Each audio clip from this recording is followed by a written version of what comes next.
கிறிஸ்துவுக்குள் அன்பான தேவனுடைய பிள்ளைகளே, இயேசு கிறிஸ்துவின் பரிசுத்த நாமத்தில் உங்களை வாழ்த்தி ஆசீர்வதிக்கிறேன்.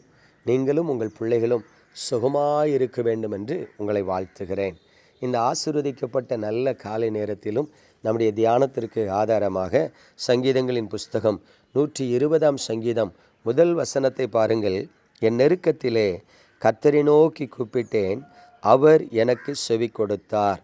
பிரியமானவர்களே, சங்கீதக்காரன் விசுவாசத்தோடு இந்த வசனத்தை சொல்லுகிறாரா, அல்லது தன் வாழ்க்கையில் தேவ சமூகத்தில் பெற்றுக்கொண்ட நன்மைகளின் அடிப்படையில் ஆண்டவர் செவி கொடுத்ததை குறித்து சொல்லுகிறாரா என்று கவனித்து பார்த்தால் 2 விதத்திலும் அதை நாம் எடுத்துக்கொள்ளலாம். இங்கே ஆண்டவர் தாவீதுக்கு செவி கொடுத்தார். சங்கீதக்காரன் கர்த்தரை நோக்கி கூப்பிட்ட பொழுது அவனுக்கு செவி கொடுத்தார் என்று சொல்லி இங்கே நாம் வாசிக்கிறோம். இன்றைக்கு தேவ சமூகத்தில் வந்திருக்கிறீங்க. அநேகம் தேவ பிள்ளைகளுக்குள்ள ஒரு அங்கலாய்ப்பு இருக்கிறது. என்ன அங்கலாய்ப்புனா, பிரதர், நான் ரொம்ப நாளாக ஜெபம் பண்ணிகிட்டு இருக்கிறேன், ஆண்டவர் என் ஜெபத்தை கேட்காரனே தெரியல. ரொம்ப நாளாக ஜெபம் பண்ணிகிட்டு இருக்கிறேன், என் கடன் பிரச்சனை மாறலை. ரொம்ப நாளாக ஜெபம் பண்ணிகிட்டு இருக்கிறேன், என் பிள்ளைகளுக்கு திருமணம் ஆகலை. ரொம்ப நாளாக ஜெபம் பண்ணிகிட்டு இருக்கிறேன், என் கணவருக்குள்ள மனமாற்றமே இல்லை. பாருங்கள், அநேக தேவ பிள்ளைகள் ஒரு வேதனையோடு, வெறுமையோடு, அங்கலாய்ப்போடு கூட இருக்கிறத நான் பார்க்குறேன். என்கிட்ட அவங்க பேசுகிறாங்க. ஊழியத்தின் பாதையில் எனக்கும் சில தங்கச்சிமார்களை தெரியும். 35 வயசாகி திருமணம் ஆகலை, 30 வயசாகி திருமணம் ஆகலை, 42 வயசாகி திருமணம் ஆகலை. அங்கலாய்ப்போடு இருக்கிறத பார்க்குறேன். ஒரு சில சகோதரர்களை பார்க்குறேன். திடீர்னு மனைவி வேண்டான்னு விட்டுட்டு போயிட்டாங்க, 2 பிள்ளைகளோடு மனைவி விட்டுட்டு போயிட்டாங்க அப்படின்னு சொல்லி அங்கலாய்க்கிறாங்க. ஒருத்தர் சொல்கிறார், என் மனைவி தவறிட்டா பிரதர். ஒவ்வொருத்தர் வாழ்க்கையிலையும் எவ்வளவு கண்ணீரின் பாதையில் கடந்து வராங்கன்னு பார்க்கும்போது சங்கடமாக இருக்கும். அதெல்லாம் பார்க்கும்போது கேட்கும்போது தேவ சமூகத்தில் நானும் ஜெபம் பண்ணுவேன், ஆண்டவரே, இந்த ஜனங்கள் இவ்வளவு நெருக்கப்படுறாங்கப்பா, இவ்வளவு உடைக்கப்பட்டு இருக்கிறாங்க, இவ்வளவு போராடி கொண்டு இருக்கிறாங்க, ஒரு அற்புதம் செய்யுங்களேன்னு நான் ஜெபம் பண்ணியிருக்கிறேன். பிரியமானவர்களே, ஆண்டவர் ஒரு சிலருக்கு அற்புதங்களை உடனடியாக செய்ததை நான் பார்த்துருக்கிறேன். எனக்கு தெரிஞ்சு ஒரு அருமையான சகோதரருடைய வாழ்க்கையில் 41 வயசு பார்த்துடுங்க, நல்ல ஒரு சந்தோஷமான குடும்ப வாழ்க்கை. திடீர்னு பார்த்தீங்கன்னா அவருடைய மனைவி கொஞ்சம் நோய்வாய்ப்பட்டாங்க. மருத்துவ செலவுக்கே கிட்டத்தட்ட 4 லட்சம் ரூபாய் செலவாச்சுன்னு சொன்னார். அந்த நேரத்தில் கஷ்டப்படும் போது என்கிட்ட ஃபோன் பண்ணி, அண்ணே ஏதாவது ஹெல்ப் பண்ண முடியுமானேன்னு கேட்டிருக்கார். அந்த நாட்களில் பெருசாக நான் அவருக்கு ஹெல்ப் பண்ண முடியலை.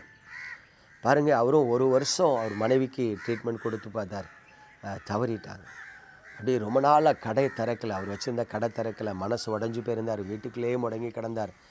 அவர் சொன்னார், பிரதர், நம்ம நம்பிக்கை அவ்வளோதானா பிரதர், நம்முடைய விசுவாசம் அவ்வளவுதானா, ஆண்டவர் கைவிடுவாரா, ஜெபம் பண்ணமே, விசுவாசிச்சமே, ஆண்டவரையே நம்பியிருந்தமே. கிட்டத்தட்ட ஒரு 2-3 மாதங்கள் அவர் புலம்பிக்கிட்டே இருந்தார். அதாவது என்னதான் ஊழியக்காரனாக இருந்தாலும், கிருபை பெற்றவர்களாக இருந்தாலும், சில நேரம் சில துன்பத்தின் பாதையில் கடந்து போகிறவங்களுக்கு ஆறுதலான வார்த்தை நம்ம சொன்னாலும் அதை ஏற்றுக்கொள்ளக்கூடிய மனநிலை அவங்கக்கிட்டே இருக்காது. கொஞ்சம் அழுத்தமாக சொல்லக்கூடிய இருதயம் எங்ககிட்டே இருக்காது. ஏன்? அவங்க உடைக்கப்பட்டிருக்காங்க, அவங்க நொறுக்கப்பட்டிருக்கிறாங்க, அவங்க துன்பத்தில் இருக்கிறாங்க. அவங்கள தேற்றதான் முடியுமோ ஒழிய அவங்க இழந்ததை திரும்ப கொடுக்க நம்மால் முடியும். பாருங்கள், ரொம்ப நாளாக போட்டும் பிரதர், அவ்வளோதான், வாழ்க்கை முடிஞ்சிச்சு அப்படின்றத அவருக்காக தொடர்ந்து நாங்கள் ஜெபம் பண்ணிகிட்டு இருந்தோம். ஆண்டவரே, நல்ல ஒரு சகோதரன் உங்களை நம்பி இருந்தார், பெரிய துன்மார்க்கன் கிடையாது ஆண்டவர், ஒரு சன்மார்க்க ஜீவியத்தில் இருப்பார், அவர் உண்டு, அவர் வேலை உண்டு, அவர் உண்டு, சர்ச்சுக்கு உண்டு, அவ்வளோதான், ஒரு சன்மார்க்க ஜீவியத்தில் இருந்தார். அவருக்காக கொஞ்ச நாள் தொடர்ந்து ஜெபம் பண்ணிகிட்டு இருந்தோம். ஒரு 6 மாதம் கழித்து ஒரு நாள் அவரை போய் பார்த்து பேசும்போது அவர் சொன்னார், உண்மைதான் பிரதர், முந்தா நாள் வேதத்தை எடுத்து வாசித்து பார்த்தேன், யோபு வாழ்க்கையில் தேவன் அனுமதித்த பாடுகளை நினச்சேன். யோபு அளவுக்கு நான் உபத்திரப்படலை, ஆனால் நானும் ஒரு உபத்திரப்பட்டிருக்கேன். நான் என்னை திடப்படுத்திக்கிட்டேன். ஒருவேளை நான் கர்த்தர் மேலே கோபப்பட்டு அவரை விட்டு தூரம் போனால் என் ஆத்துமாவை இழந்துருவேன்.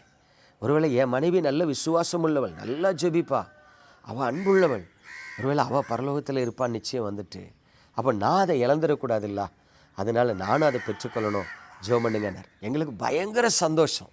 பாருங்கள், தேவன் அவரை மறுபடியும் எடுத்து நிறுத்தினார். மறுபடியும் அவருடைய வாழ்க்கையில் தேவன் விசுவாசத்தை கொடுத்தார், சந்தோஷத்தை கொடுத்தார், சமாதானத்தை கொடுத்தார். அவர் தேவனுக்குள்ளே தன்னை திடப்படுத்தி கொள்ளும்படியான பலனை கொடுத்தார். அவங்க அப்பா அம்மா சொன்னாங்க, ஐயா 41 வயசு தான் ஐயா ஆகுது, அவனை ஒரு கல்யாணம் பண்ண சொல்லுங்க ஐயா.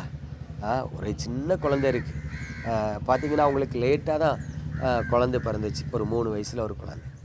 அந்த குழந்தையை வளர்க்குறதுக்காவது ஒரு தாய் வேணும் பாருங்கள். அவர்கிட்ட சொல்லி சொல்லி சொல்லி 1 வருஷம் கழித்து அவர் மறுபடியும் ஒரு நல்ல குடும்ப வாழ்க்கைக்குள்ளே பிரவேசிக்க, நல்ல ஒரு அன்பான சகோதரி அவருக்கு வாழ்க்கை துணை ஆண்டவர் மீண்டும் கொடுத்து அவர் வாழ்க்கையை கர்த்தர் கட்டி எழுப்பினார். பிரியமான தேவனுடைய பிள்ளைகளே, நம்முடைய ஜெபங்களுக்கு தேவன் செவி கொடுப்பார். இன்றைக்கி உங்கள் வாழ்க்கை எப்படி உடைக்கப்பட்டிருக்கு, எப்படி நொறுக்கப்பட்டிருக்கீங்க, எந்த துன்பத்தின் பாதையில் கடந்து வாரீங்கன்னு எனக்கு தெரியாது.